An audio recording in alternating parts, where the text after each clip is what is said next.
Bonjour Sandrine. Alors nous sommes ici à votre exposition de Thionville à l'espace in vitro. Je vois que vous êtes en train de sculpter des œufs et pouvez-vous nous présenter vos œuvres? Oui, alors déjà, je vais vous expliquer. Je travaille beaucoup sur les œufs d'autruche. Un œuf d'autruche contient 24 œufs de poule et a une coquille épaisse mais fragile à travailler malgré tout. Je travaille sur des œufs d'émeu qui ont la particularité d'être vert olive, plus ou moins mouchetés. Les émeux font partie de la famille des autruches.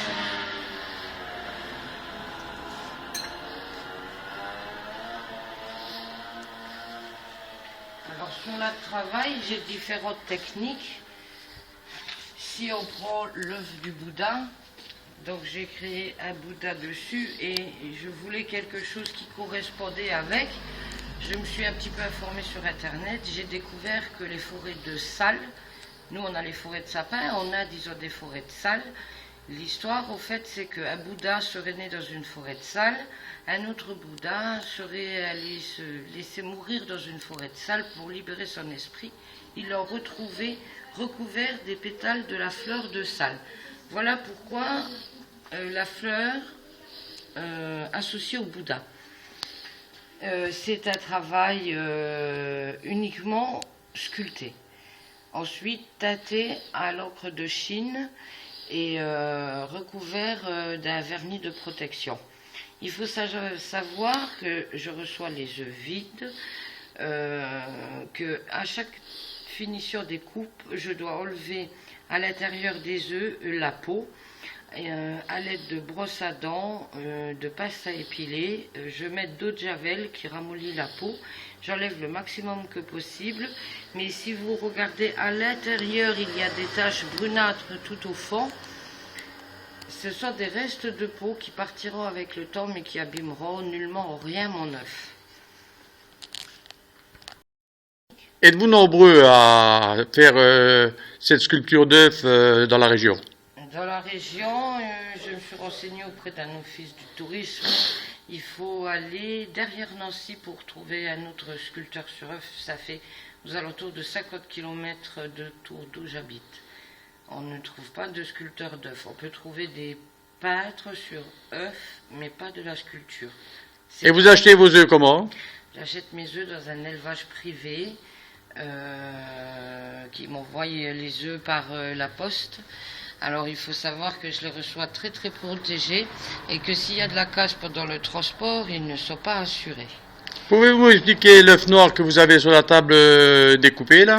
C'est pas noir, c'est vert olive, c'est un œuf d'émeu. Alors, beaucoup de gens ont vu des choses différentes, des gens ont vu des planètes, des fleurs. Au fait, voilà, il y a des motifs de tortue. On voit la tête, les pattes de tortue, la carapace, les deux autres pieds, la queue. Il y en a dans multiples positions et au fait je les ai représentés dans des bulles d'eau. Alors après l'art c'est aussi ça, c'est la liberté que chacun voit avec son œil, peu importe la création qu'on a représentée. Moi je le fais avec mon œil, les gens le voient avec le leur. J'ai été un peu surprise parce que la première fois que j'ai fait un œuf d'émeu, comme il est vert olive d'origine, j'avais pensé qu'à l'intérieur il serait vert aussi. Mais non, il ne faut pas oublier que ça reste du calcaire et à l'intérieur, il est blanc comme tout autre œuf. Et pareil, si vous voyez les petites taches brunâtres qui restent, c'est de la peau qui est très accrochée qui partira au fil du temps. Il faut compter une moyenne de 200 à 300 heures de travail sur un œuf selon le motif demandé. Je peux expliquer celui-ci qui est aussi un travail assez particulier. Donc à la base, comme vous avez vu l'œuf d'autruche entier, ici j'ai laissé la base réelle de l'œuf. J'ai dessiné le koala, j'ai retiré toute la structure basique de l'œuf par ponçage. Ça fait qu'il est devenu ici tout lisse et transparent. Je vais vous montrer pourquoi je dis transparent. Et ensuite j'ai fait la coupe pour représenter le koala. En dessous j'ai agrandi le trou pour me permettre d'en faire une lumière.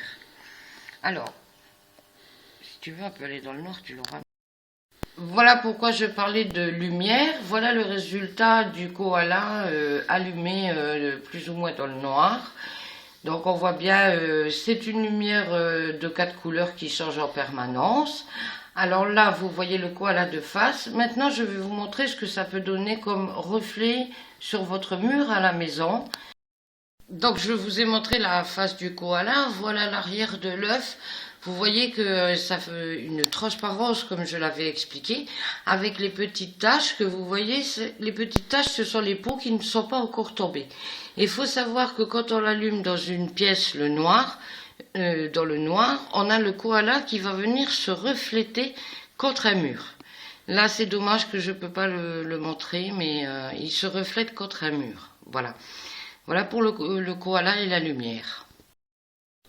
Sandrine, pouvez-vous m'expliquer comment vous travaillez sur un œuf d'autruche? Oui, bien sûr. Alors déjà, il faut savoir que je travaille avec une mini-machine multi-usage et que j'utilise uniquement des petites pièces diamantées. C'est avec la seule chose qu'on peut... Donc voilà un coffret avec les formes différentes qui existent de mes pièces diamantées avec lesquelles je travaille sur les œufs et uniquement du diamanté. Tout ce que je vous ai montré tout à l'heure, à chaque fois que j'ai fait un trou ou un perçage, il faut que j'enlève les imperfections. Donc là aussi, j'utilise des petites limes de 6 formes différentes et toujours en diamanté. Parce que c'est la seule matière avec laquelle on peut travailler sur un œuf. Voilà 4 pinces à épiler. Les pinces à épiler, tout le monde connaît, c'est assez banal, pointu, tordu, un peu plate. Ça, c'est donc pour aller enlever les peaux à l'intérieur, comme j'ai expliqué pour la terminaison du travail.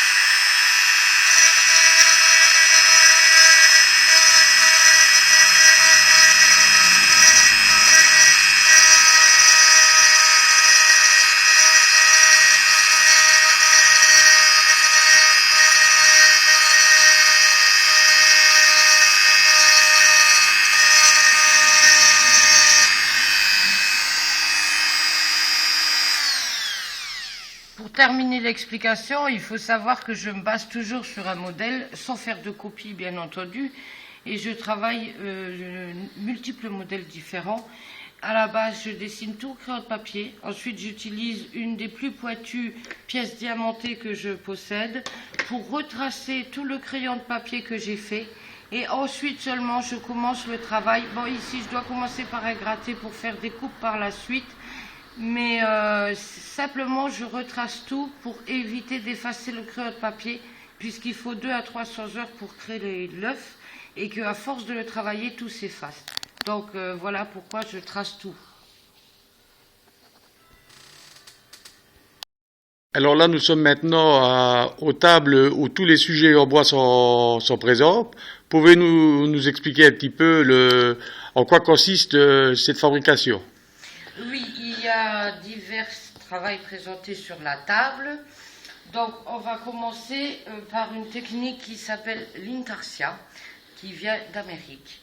Alors l'intarsia, voilà, le but c'est de construire une pièce, faire le motif, découper toutes les pièces qu'on va vouloir travailler. Une fois qu'on a découpé les pièces, on s'amuse à faire les arrondis ou les creux, tout ce qu'on a besoin pour la créer. Et dès qu'on a nos pièces terminées, pensez, on réassemble le tout comme un puzzle sur une plaque de bois à l'arrière pour avoir un maintien, bien entendu. Combien vous prend à peu près de temps pour faire ce sujet en bois? L'intarsia, j'ai jamais trop calculé. Je sais, celui-ci peut aller assez vite, une vingtaine d'heures. Mais si on prend cette intarsia-là, J'ai quand même passé énormément de temps dessus, hein. Après, les motifs, c'est fait surtout pour accrocher contre un mur. J'ai essayé sur du blanc, ça ressort très très bien. Mais sur celui-ci, je n'ai pas calculé, mais ça m'a pris énormément de temps parce qu'il y a des très très minuscules morceaux de bois reconstitués, donc comme le style puzzle.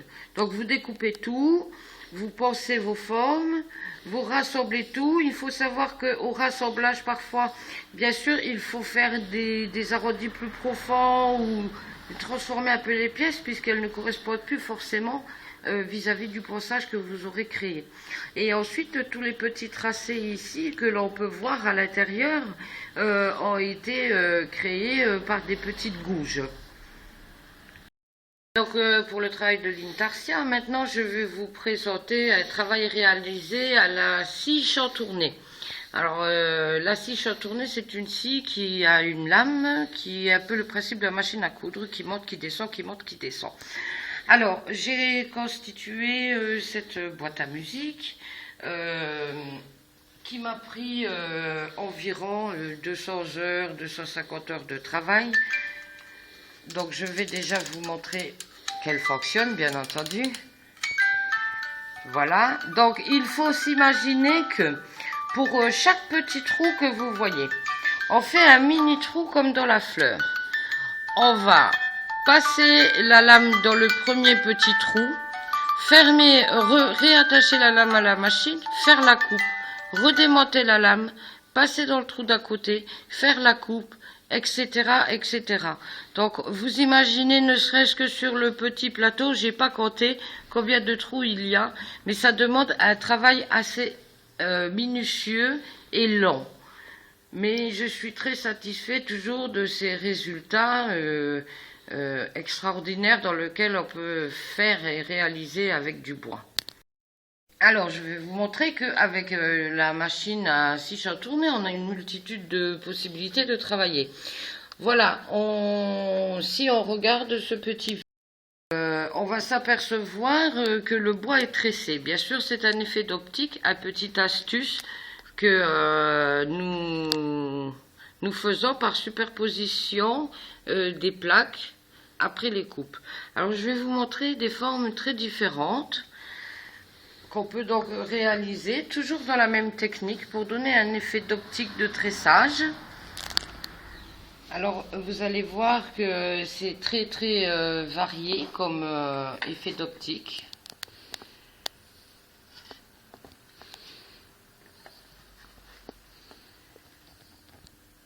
Je terminerai quand même sur quelque chose qui me plaît beaucoup parce qu'il a été fait dans un double effet. C'est ce petit panier. Donc, toujours une impression de tressage effet d'optique. Et donc, dans ces paniers, un petit vide-poche pour mettre vos clés de voiture. Parce que souvent, on ne sait plus dans quelle poche on les a mis. Donc, c'est assez pratique ou posé sur une table, tout simplement en décoration. Donc voilà, je vais encore vous présenter un dernier travail sur le bois parce qu'on réalise quand même beaucoup de choses. C'est du travail réalisé au couteau. Donc à la base, c'est travaillé dans le bois brut. Ici, c'est du prunier, d'où les taches différentes qui apparaissent après la coupe dans le bois. Je les laisse parce que c'est naturel et très joli. Maintenant, j'essaye toujours, quand je travaille dans du bois brut, de garder le maximum d'écorce possible, non seulement pour décorer à l'arrière, parce que c'est fait pour poser sur une table ou un meuble.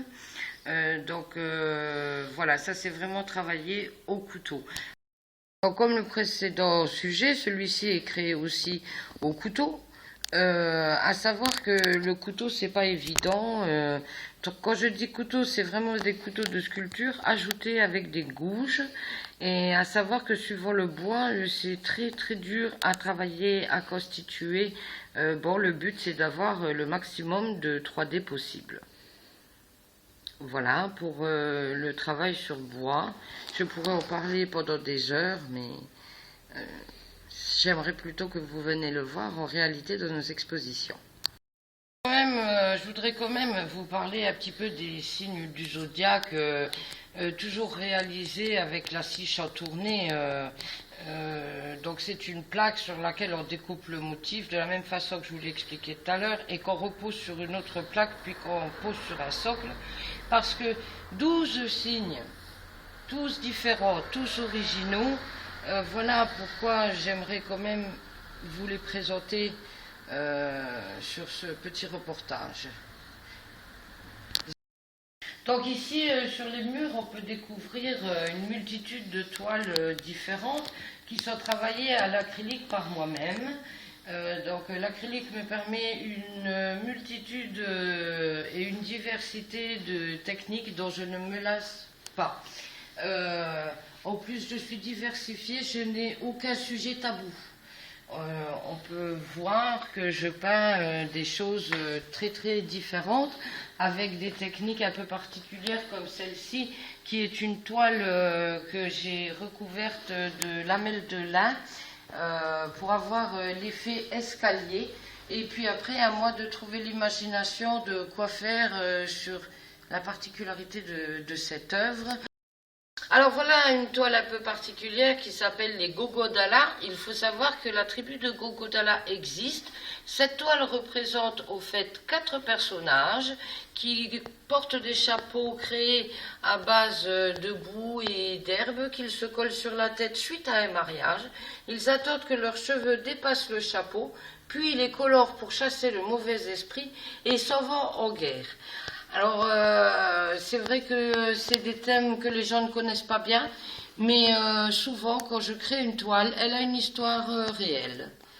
Voilà, je l'adore, moi, parce que le petit personnage au milieu, c'est un personnage, vous pouvez vous placer où vous voulez, il vous regardera tout le temps. Donc, je crée aussi des portraits d'artistes en noir et blanc.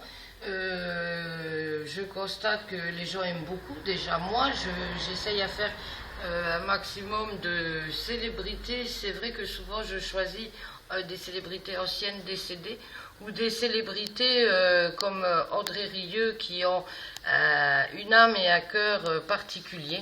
Les gens aiment beaucoup et moi aussi. C'est assez difficile à réaliser les ombres en acrylique. Personnellement, j'ai beaucoup d'éloges dessus, donc voilà, ça me plaît. Alors là, je vous présente les huiles réalisées par mon papa. Je vais parler moins technique, mais je sais qu'il utilise de l'huile de lin, des cicatifs qui lui permettent une accélération pour le séchage de la peinture, car la différence avec l'acrylique, c'est que l'huile est très très longue à sécher. Il faut travailler par 2 couches. Une première couche, on la laisse sécher et ensuite on va retravailler une deuxième couche de couleur, voire 3 s'il le faut. Une toile peut mettre jusqu'à 6 mois pour sécher selon l'épaisseur et c'est seulement au bout des 6 mois qu'on peut établir le vernis dessus. Voilà ce que je peux vous dire. Alors pour continuer sur les peintures à l'huile de mon papa, je vais vous raconter la petite anecdote de ce petit coquelicot à l'envers. C'est une histoire de quand il était petit, il jouait dans les champs après l'école, il prenait des coquelicots avec ses copains, il les retournait et il fabriquait des petites danseuses avec la robe. Voilà, il s'est dit, j'ai mon imagination d'enfance qui ressort, je vais la représenter en peinture. Et croyez-moi que beaucoup de gens en exposition qui ont son âge disent avoir fait exactement la même chose que lui. Vas-y. Alors voilà, là vous avez une prise entière, je pense, sur la toile, et en dessous du coquelicot, on peut voir qu'il s'est amusé à faire son autoportrait lui-même. Je peux vous dire qu'il est réussi, et je ne dis pas ça parce que je suis sa fille, mais beaucoup de gens le reconnaissent dessus. C'est très difficile de faire son autoportrait, et pour ça, je l'applaudis, je lui dis bravo de l'avoir réussi. Ces œuvres-là ont-elles été réalisées par un artiste de la région ? Oui, tout à fait. C'est mon mari. Je l'ai un peu poussé à se mettre à une art et il a choisi la pyrogravure. Donc il faut savoir que ce n'est pas fait avec un appareil banal. On peut constater qu'il y a du trait foncé et on peut constater qu'il y a de différentes brunissages. Alors c'est une technique encore américaine, parce que en France on ne trouve pas beaucoup de machines, et c'est une machine semi-professionnelle sur laquelle elle comprend 2 stylos, un pour une chauffe très puissante, un pour une chauffe moins puissante, et la machine c'est lui-même qui va régler sa chauffe. Donc comme je disais, pour avoir des effets de brunissage différents, comme par exemple sur le hibou ou le paysage, on peut s'apercevoir que c'est du pointillisme quasiment, et que le hibou est beaucoup plus clair que le fond de la fenêtre. Donc tout ça, c'est lui qui doit s'amuser à faire le réglage des chauffes. Donc avec une machine pour enfants, ce n'est pas possible de le créer, hein, bien entendu. Il n'a pas pris de cours, il est autodidacte, comme nous tous d'ailleurs, pour tout art que nous créons. Mon époux, ça fait donc 4 ans qu'il s'est remis à la pyrogravure, et on peut constater aussi qu'il est assez diversifié dans son travail, que ça soit comme le style Fernandel assez foncé, ou que ça soit le style paysage. On constate bien qu'il a quand même un don dans son travail. C'est très peu vu en France de la pyrogravure minutieuse comme ça. Voilà ce que je peux un peu vous expliquer sur sa pyrogravure. C'est sa passion. On va terminer sur la voiture, c'est une de mes préférées bien entendu. Le vieux taco perdu au fin fond d'une forêt, la roue crevée, je le trouve magnifique, un travail minutieux qui lui a pris quand même pas mal de temps. Voilà la dernière artiste de l'exposition, mademoiselle Rémy Manon, ma fille, qui avec ce livre a voulu représenter quelque chose sur la nature. Donc elle a pris le livre, un cadre, elle a constitué le tout avec son imagination. C'était à la base un sujet imposé scolaire. Elle aime beaucoup travailler sur la nature, donc on découvrira 3 œuvres différentes qu'elle a créées d'elle-même aussi, tout de son imagination. Elle travaille avec mais tu passes à côté. Sur ces objets travaillés avec du lierre naturel. Elle travaille donc, comme je voulais dire, avec des stylos soufflés. La petite rose noire que vous découvrirez tout à l'heure, elle sera travaillée avec du tissu et toujours de la peinture soufflée par stylo. C'est une technique assez particulière. Bon, ma fille aime la nature, donc la représente à son idée avec des objets qu'elle va chercher elle-même, comme le lierre, les mousses, les branchages. Voilà ce que je peux dire sur ces toiles. Et voilà la rose noire dont je vous ai parlé, créée en tissu et peinture toujours soufflée ou jetée. C'est une technique un peu particulière, mais qui donne des résultats sympathiques, à mon goût, original qui vient compléter notre exposition aussi. Voilà pour l'art sur contre-collé de Rémy Manon.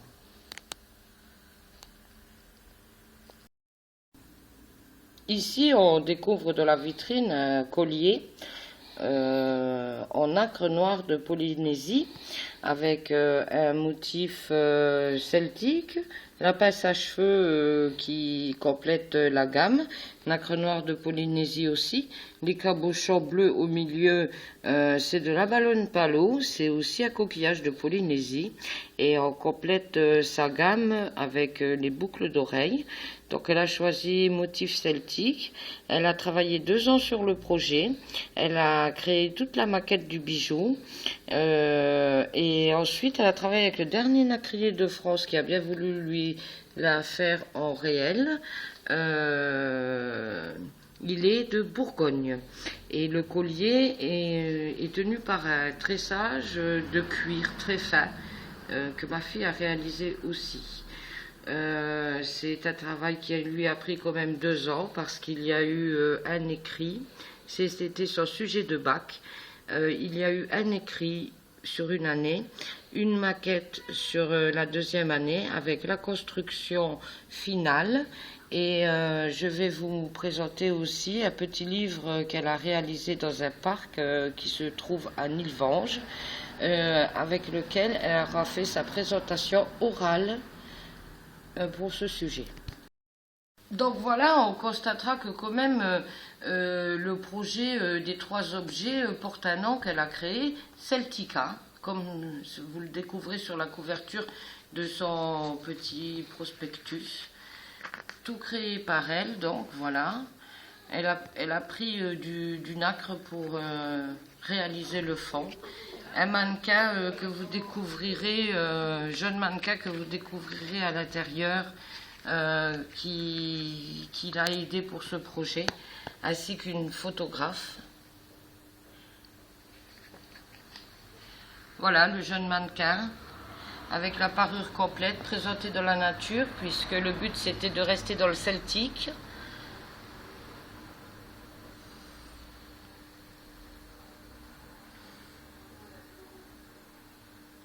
C'était un projet quand même assez complexe. Il a été difficile pour elle aussi de travailler à distance. Bon, heureusement qu'il y a Internet pour travailler avec le nacrier. Donc là, toujours le mannequin qui présente au cou et la pince à cheveux. On terminera sur des remerciements, bien entendu, des personnes qui l'ont aidé pour son projet et soutenu.